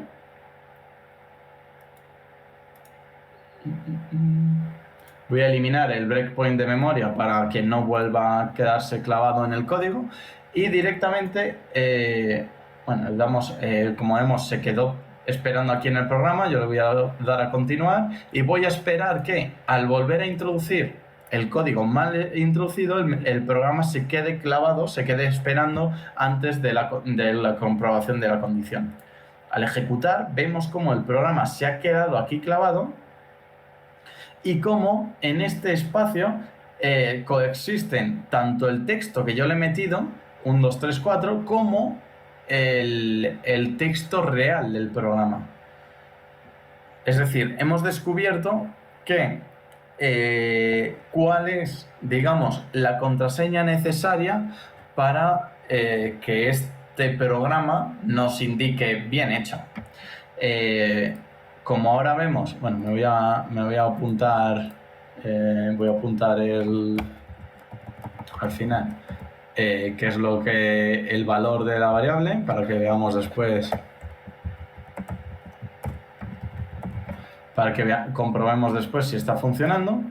Y vamos a ver cómo el siguiente salto, si había dado un solo salto, evita todo el código que mostraba el mensaje de bien hecho. Es decir, en un programa más complejo, todo esto habría evitado, digamos, la validación del programa, el registro del programa, y nos ha llevado a la parte en la que se produce la construcción de la ventana de Run Serial Try Again. Nosotros lo que vamos a hacer ahora mismo es introducir en el programa el serial correcto, el serial que hemos comprobado que él está ejecutando. Le damos a check y ahora comprobamos cómo al chequear bien el serial va a ejecutar el trozo de código que nos muestra el mensaje de bien hecho. Vemos cómo este es un proceso de cracking bastante sencillo, con un programa bastante sencillo y que nos muestra exactamente uno de los posibles, digamos, flujos de trabajo que puede tener un experto en ingeniería inversa. Vamos a avanzar un poco de nivel y vamos a ejecutar el CrackMe 2. CrackMe 2 al final va a ser parecido. Vemos como el depurador nos muestra gran cantidad de código de programa. Este código de programa, si lo ejecutamos, muestra una ventana que dice software sin registrar. Por favor, craquéame. Nosotros, al darle a OK, directamente el software muere. O sea, muere, termina, no podemos hacer nada. Así que no tenemos un mensaje de mal hecho, bien hecho, que nos permita ir a esa sección de código en donde se produce la diferencia entre uno u otro. Pero podemos hacer un truco diferente. Veis cómo el sistema operativo ha diseñado estas ventanas que pone OK, About. Nosotros podemos, esto es un poco, no es un secreto, pero es un poco más complejo, en ingeniería inversa dentro de Windows, podemos poner un evento que escuche cuando este botón está recibiendo el clic. Nosotros lo haremos de esta forma. Venimos a Vista, Windows, y al actualizar vemos como Windows me está mostrando los diferentes manejadores que tienen cada una de estas ventanas. Nosotros no queremos poner un breakpoint sobre el manejador, porque este manejador Windows lo llama constantemente para dibujar la ventana. Nosotros queremos poner un tipo de breakpoint muy concreto, que es el breakpoint de cuando producimos el clic. Entonces vamos a ir a OK, vamos a conditional log breakpoint on class prod, nos permite escribir una expresión en ensamblador, que digamos una evaluación que nos permita que cuando esa evaluación se ejecute el código pare. En este caso nuestra evaluación, yo la tengo por aquí preparada, es que lo que está en SP+8 sea igual a esta constante de Windows, que es el left button up. Esta evaluación en este tipo de interfaces gráficas se cumple siempre. Pero puede ser que en distintos frameworks para representación gráfica se compruebe de otra forma distinta. Eso ya es trabajo del experto en ingeniería inversa, conocer qué evaluaciones está haciendo cada framework. Digamos, cada biblioteca, en este caso es User 32, pero puede ser otras, cada biblioteca de escritura, no escritura, sino de representación gráfica. Nosotros le damos OK, de tal forma que este punto condicional está construido, de tal forma que nosotros cuando le demos a... espera, se me ha puesto aquí una condición. Voy a reiniciar el programa. Tal forma que cuando le demos bueno, se me ha borrado.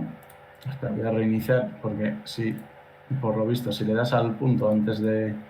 Voy a venirme a Windows, actualizar, perdonad, tengo que ejecutar, actualizar, veis como esto es un poco complicado, conditional log breakpoint, la expresión concreta, que es el P+8 sea igual a eso, y parar en condición.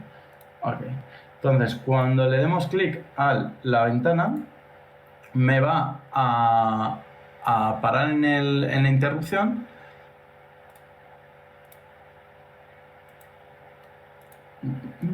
¿Por qué no me está parando solo en esa condición, sino que se está parando en todas?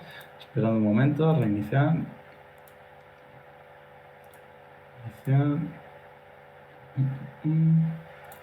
Windows, actualize, y solo OK. Conditional log breakpoint, uncondition, post program, uncondition. ¿Vale? OK. Bueno, está parando siempre. Como hemos parado en la condición, normalmente pararía cuando le das clic a la ventana, pero bueno, el manejador está entendiendo que tiene que parar en ese punto. A nosotros nos vale porque como ya estábamos dentro de la biblioteca user32 en el manejador de excepciones, podemos hacer el mismo proceso de antes, que es ejecutar este código de usuario. Podemos salir de este código. Es que se me está bloqueando todo.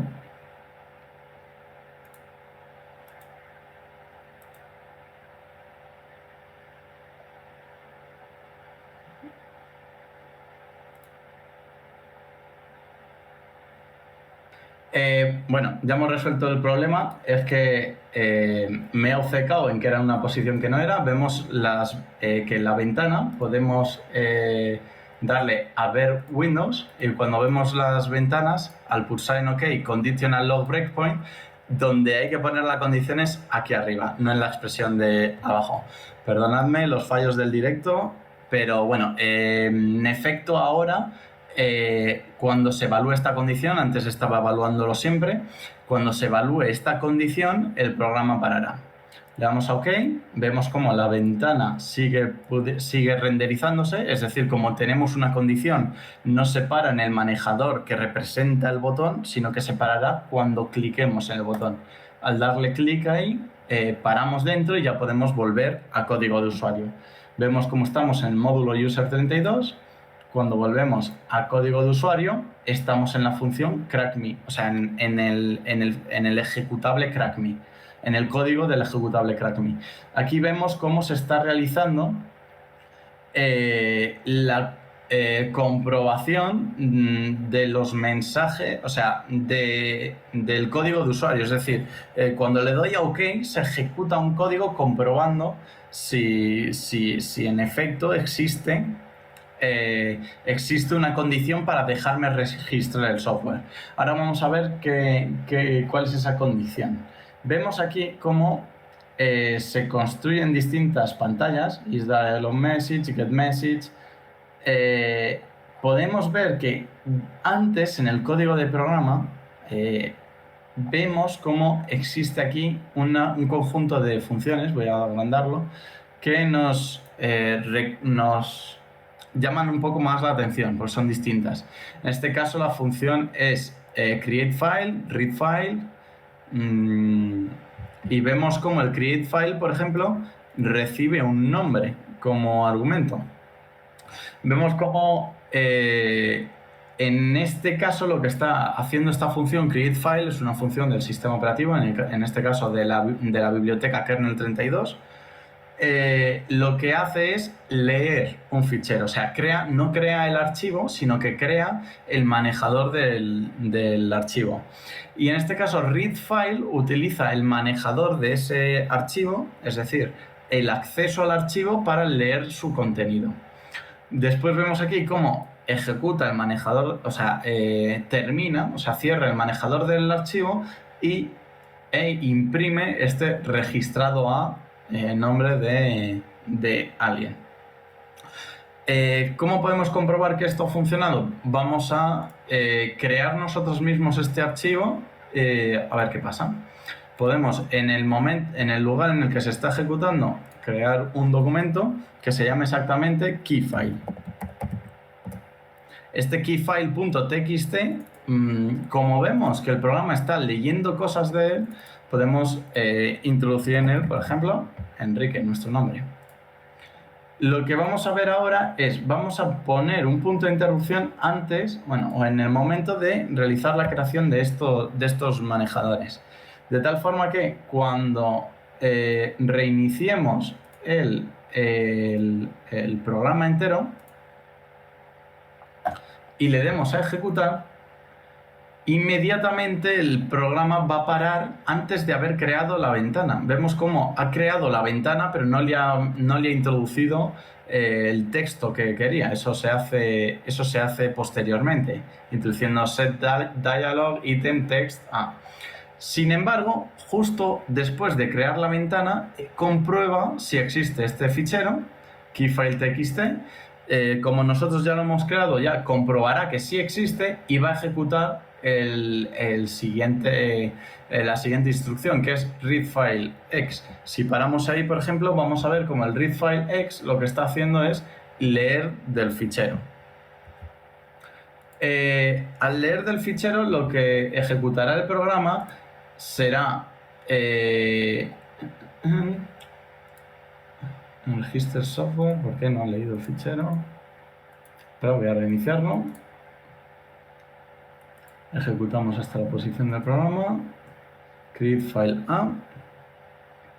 Vemos cómo crea el fichero.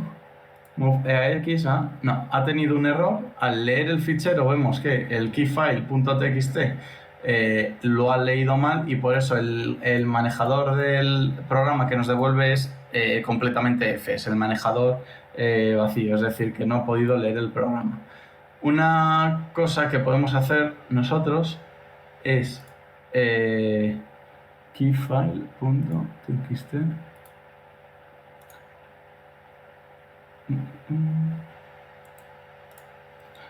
Podemos ejecutar directamente el programa hasta esta posición, pero vamos a modificar una de las variables.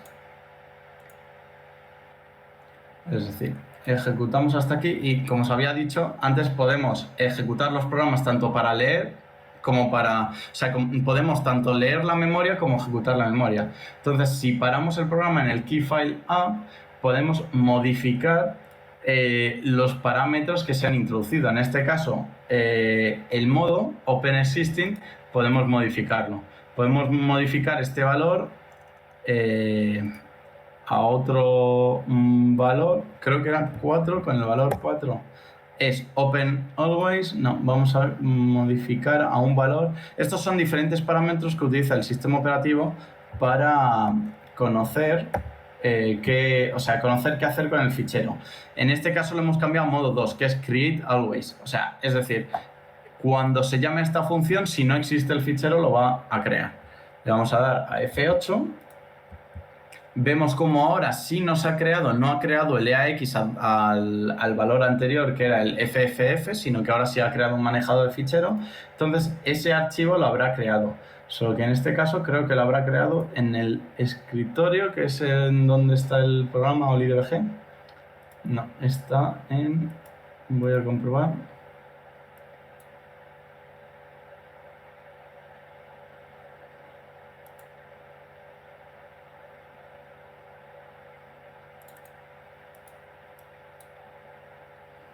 Carlos, páralo un momento. Bueno, ya hemos resuelto el problema. Lo que pasaba, si damos a reiniciar, que me he encabezonado en escribir el fichero en otro directorio que no era. Estaba escribiéndolo en esta carpeta.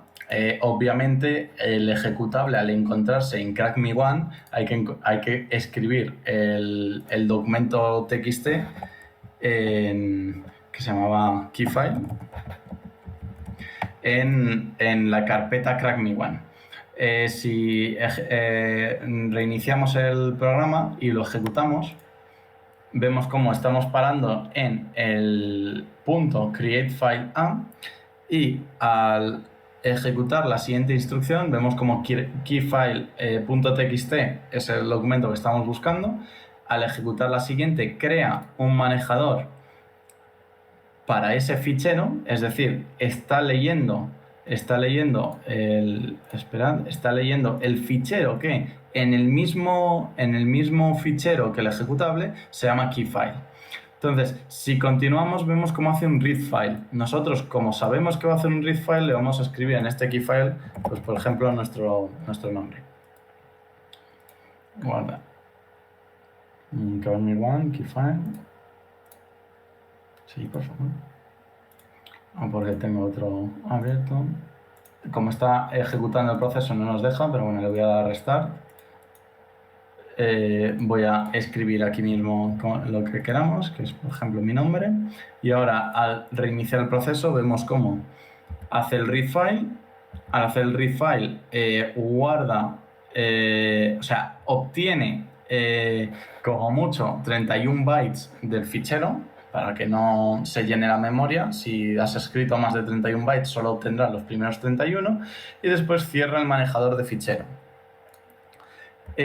Una vez que está el manejador de fichero cerrado, tenemos dos condiciones. Bueno, teníamos la condición de que todo este proceso vaya bien. Si va bien todo el proceso, ejecutará este texto, o sea, ejecutará la creación de este texto, que es el registrado a nombre de y lo que contenía el texto, y si no, no mostrará el registrado. Como podemos ver eso, podemos seguir ejecutando el programa, vemos el proceso, vemos cómo se muestra la pantallita y pone claramente registrado para Enrique. Este es otro tipo de programa, otro tipo de ejecutable o de situación en la que la interfaz gráfica está esperando que existan determinadas condiciones, y cuando esas determinadas condiciones se cumplen, condiciones que el experto en ingeniería inversa o el análisis de malware debe conocer al leer el programa, cuando esas condiciones se cumplen, se crea al final el mensaje que nosotros queremos. Entonces, vamos a terminar este programa y vamos a hacer uno último. Creo que nos dará tiempo para un programa más. Vamos a hacer Monkey Kegen. Es uno de los últimos programas que tenemos. También se puede encontrar dentro del Crackmix One. Vemos cómo al ejecutar por primera vez el programa, encontramos que el programa nos dice name y serial. Ya vemos que es un poco distinto a los otros programas que solo nos pedían un serial. Si le damos a registrar, nos dice good job, pero tienes mal serial, o sea, inténtalo de nuevo. Vamos a seguir un proceso, una metodología parecida a la del primer ejecutable, es decir, vamos a buscar las cadenas que este programa están escribiendo. Es decir, vamos a abrir la memoria del programa, es decir, vamos a View Memory, le damos clic derecho, Search, y vamos a buscar aquí el good job, que nos dice, para ver en qué momento se produce. Vemos aquí good job y distintas cadenas referidas tanto a las condiciones buenas como a las condiciones malas. Como sabemos que good job es una cadena que se va a acceder, podemos poner un breakpoint de memoria en acceso, de tal forma que cuando se acceda a uno de estos bytes, el programa se pare. Cuando tenemos ya abierto el programa, vamos a introducir tanto un nombre ABCD como un serial 1, 2, 3, 4. Si damos a register, vemos cómo el programa se nos ha parado, y se nos ha parado dentro de los registros con el texto good job, es decir, el programa intentó acceder a esa posición de memoria y nosotros hemos bloqueado el programa cuando accedía. Como vemos, está dentro del módulo de la biblioteca Users32, así que haremos lo mismo que antes, que es bastante común cuando se trabaja con interfaces gráficas, que es ejecutar hasta código de usuario. Todavía no, porque estamos en la NTDL, así que vamos a salir de la función. Bueno, vemos que aquí lo que ha pasado es que el programa nos ha mostrado el good job, vuelve a estar en Users32, ejecutamos hasta código de usuario y ya vemos cómo el programa ha salido de ese good job. Lo siguiente, estamos ahora mismo dentro de la biblioteca, bueno, no es una biblioteca, sino del código de Monkey Key, que es al final el ejecutable que tenemos. Entonces vemos cómo aquí se produce la construcción del good job y la construcción del you have the wrong serial. Al final se elimina el diálogo y la función esta retorna, es decir, continúa la ejecución del programa normal. Lo que a nosotros nos interesa no es tanto lo que hay por debajo, sino lo que tenemos encima. Es decir, que el programa nos felicita y nos dice si eres muy bueno en criptografía. ¿Cómo en criptografía? Vamos a intentar analizar en qué momento se realiza la condición en la que se decide si vamos por un lado o por otro. Vemos como aquí hay un jump sin o cero, es decir, aquí sí se han comprobado dos textos. Si esos dos textos son iguales, realizará una parte del programa. Si esos textos son distintos, realizará la otra parte. Entonces vamos a venir aquí y vamos a poner el breakpoint en este punto. Vemos como por encima el programa realiza bastantes operaciones. Aquí tiene una sección un poco rara que parece una iteración. Vemos como Oliver Wegener lo muestra así. O sea, parece que está iterando sobre una cadena de textos. Y vemos como aquí también obtiene los textos de la ventana, es decir, obtiene tanto nuestro nombre como nuestro serial. ¿Vale? Vamos a reiniciar, bueno, primero vamos a eliminar el breakpoint de hardware, ya que hemos accedido al código de usuario, y vamos a reiniciar el programa. Una vez reiniciado lo lanzamos y escribimos pues, nuestro nombre y nuestro serial. Si damos a register, vamos a ver cómo nos paramos justo en el momento antes de que aparezcan estas dos condiciones, tanto la buena como la mala. Entonces tenemos que analizar, sabemos que estamos en el lugar correcto, pero tenemos que analizar qué es lo que se está comprobando. Vemos aquí como en el strcmp, esta función que comprueba dos cadenas de caracteres, se le estaban introduciendo tanto el string 1, que está en ebc-c, o estaba, ahora estamos un poco más atrás en el programa, pero nos vale, como el string que está en edi. Y cuando vemos el string que está en edi, vemos que es una especie de hash en hexadecimal. Exacto. Si nosotros vamos justo a la ejecución de esta variable, bueno, voy a ejecutar el programa completamente. Ya este jump nos interesa, nosotros queremos saber esa comprobación. Ejecuto el programa, me dice good job y todo lo malo, y volvemos a decirle, bueno, voy a hacer un restart, le decimos otra vez para comprobar simplemente abcd 1, 2, 3, 4, register. Entonces vemos como en este lstrcmp está comprobando, vemos como los dos strings que se envían son tanto un serial entero como un 2, 3, 4. ¿Qué nos indica esto? Que para el usuario ABCD, el serial que está ejecutando, está detectando es este. Es decir, el usuario ABCD tiene este serial asociado. Nosotros, como vemos que justo encima está esta estructura de datos, podemos intentar comprobar en qué momento se obtiene ese serial, ese hash, e incluso podríamos realizar un keygen. Sabemos que los keygen son esos programas que a través de los identificadores del programa, tanto identificador de máquina, etcétera, generan un serial útil para el ejecutable. En este caso, a nosotros nos da igual porque lo que vamos a hacer es obtener este valor y utilizarlo para el usuario ABCD. O sea, yo puedo darle a following dump y vemos que el following dump nos muestra en memoria todo el valor del serial, que termina, si no me equivoco, en el 9. Termina en el 9 porque después hay un carácter vacío, es decir, es todo esto. Entonces lo voy a copiar, lo voy a guardar en Notepad, por ejemplo. Bueno, voy a eliminar toda esta parte que no la necesitamos para nada. Nosotros solo queremos el serial. Y vamos a comprender cómo para ese usuario concreto teníamos este serial, que es el que desbloquea el programa. O sea, nosotros ya podemos reiniciar todo esto. Vamos así, reiniciamos, volvemos a ejecutar y nosotros vamos a hacer lo mismo. Con el nombre ABCD vamos a introducir ahora mismo este serial y le vamos a clicar en Register. Como vemos ahora, el strcmp, o sea, la comparación de dos textos, se están enviando exactamente las mismas cadenas.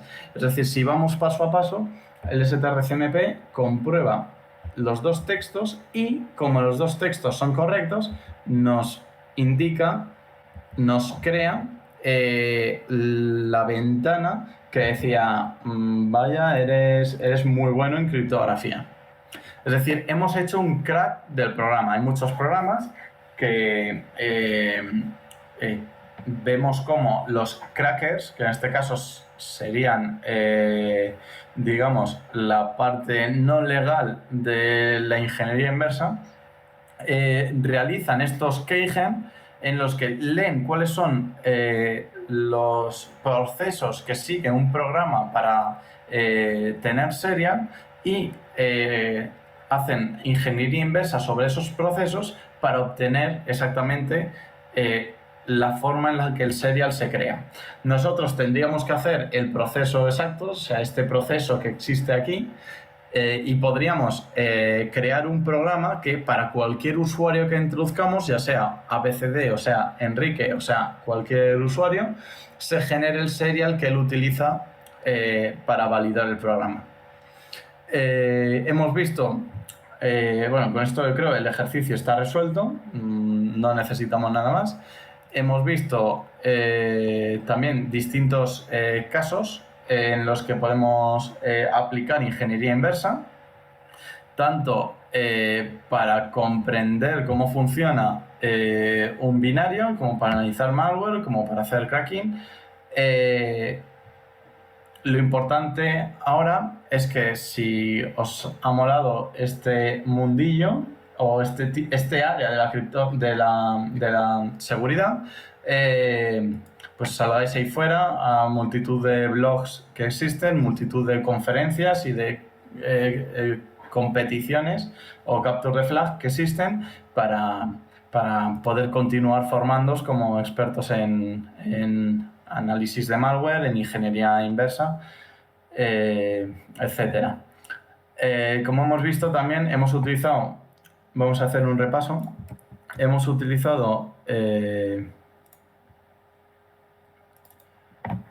OliDBG, pero también podemos utilizar otros decompiladores más potentes, como decíamos, AIDA o Ghidra, que nos permitirían conocer más información sobre el código.